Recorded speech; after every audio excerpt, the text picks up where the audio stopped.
ఇసుక మాదే, మట్టి మాదే, మద్యం నాదే, పేకాట క్లబ్బులు మావే.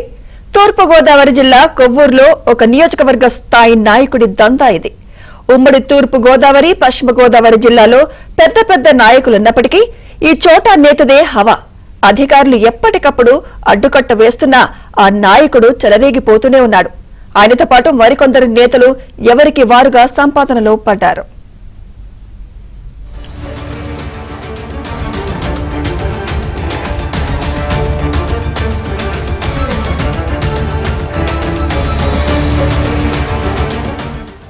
రాష్ట్రంలోనే అతిపెద్ద నది గోదావరి. అందున తూర్పుగోదావరి జిల్లా కొవ్వూరు వద్ద కిలోమీటర్ల వెడల్పున విస్తరించుంటుంది. అక్కడే లెక్కలేనంత ఇసుక.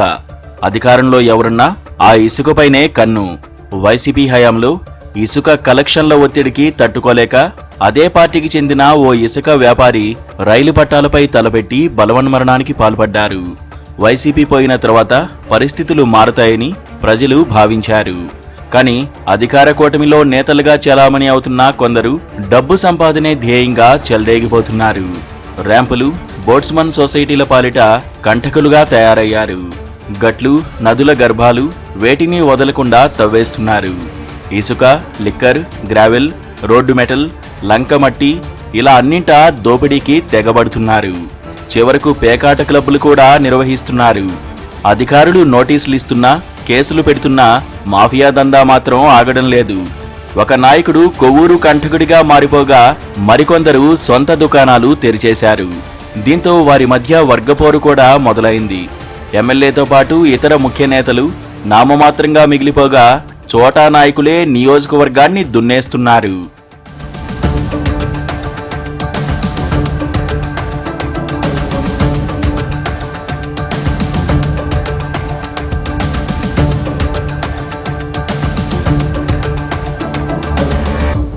కొవ్వూరు నియోజకవర్గంలో బోట్స్మన్ సొసైటీల ముసుగులోనే దోపిడీ జరుగుతోంది.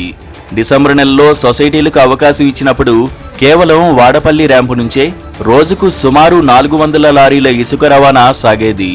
6 యూనిట్ల లారీ ఇసుకకు 6,000 రూపాయలు సొసైటీ వసూలు చేస్తే అందులో చిన్న లారీకి 500, పెద్ద లారీకి 1000 రూపాయలు, మార్కెట్ లారీకి 2,000 రూపాయలు కప్పం కట్టాల్సిందే.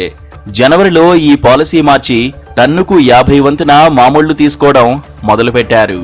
అది చాలదని అదనపు లోడుకు వచ్చే మొత్తం సొమ్మును లాగేస్తున్నారు.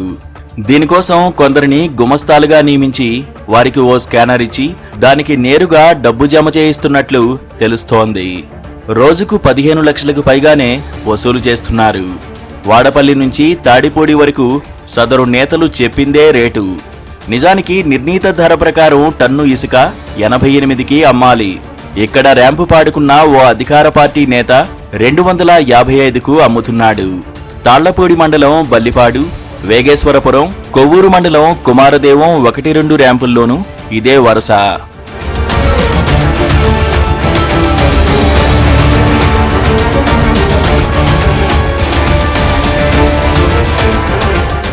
కొవ్వూరు నియోజకవర్గంలో సుమారు 40 వరకు బెల్ట్ షాపులు ఉన్నట్టు సమాచారం.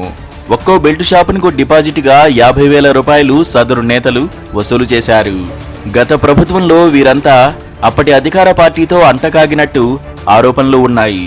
నాడు మున్సిపల్ ఎన్నికల్లో వైసీపీకి సహకరించారన్న విమర్శలు వచ్చాయి. కొవ్వూరు మండలంలోని చిడిపి, కుమారదేవం గ్రామాలకు చెందిన 97 మంది ఎస్సీలకు 65 సెంట్ల చొప్పున గతంలో ప్రభుత్వాలు లంక భూములు ఇచ్చాయి. వీటిపై కూడా మాఫియా కన్నుపడింది. ఇటీవల గోదావరి నదికి అడ్డంగా మట్టి రహదారి నిర్మించి రాత్రింబవళ్లు 100 లారీల మట్టిని తరలించారు. లారీ మట్టి 6,000 రూపాయల వంతున అమ్మేశారు. ఈ మట్టి ఇటుక బట్టీలకు, కడియం నర్సరీలకు తరలిపోతోంది. ఇంకా లేఅవుట్ల ఫిల్లింగ్, పల్లపు ప్రాంతాలు మెరక చేసుకోవడం కోసం ఈ మట్టిని అమ్ముతున్నారు. దీనిని స్థానికులు అడ్డుకోవడంతో పాటు అధికారులు కూడా స్పందించడంతో ప్రస్తుతం ఇక్కడ తవ్వకాలు ఆగాయి. కలెక్టర్ పి ప్రశాంతి ఆదేశాల మేరకు కొవ్వూరు తహసీల్దార్, ఆర్ఐ, విఆర్ఓ, సీనియర్ అసిస్టెంట్, విఆర్ఏలతో టీములు వేసి ప్రతిరోజు రాత్రి 9 నుంచి ఉదయం 6 గంటల వరకు పహారా పెట్టి తవ్వకాలకు బ్రేకులు వేశారు.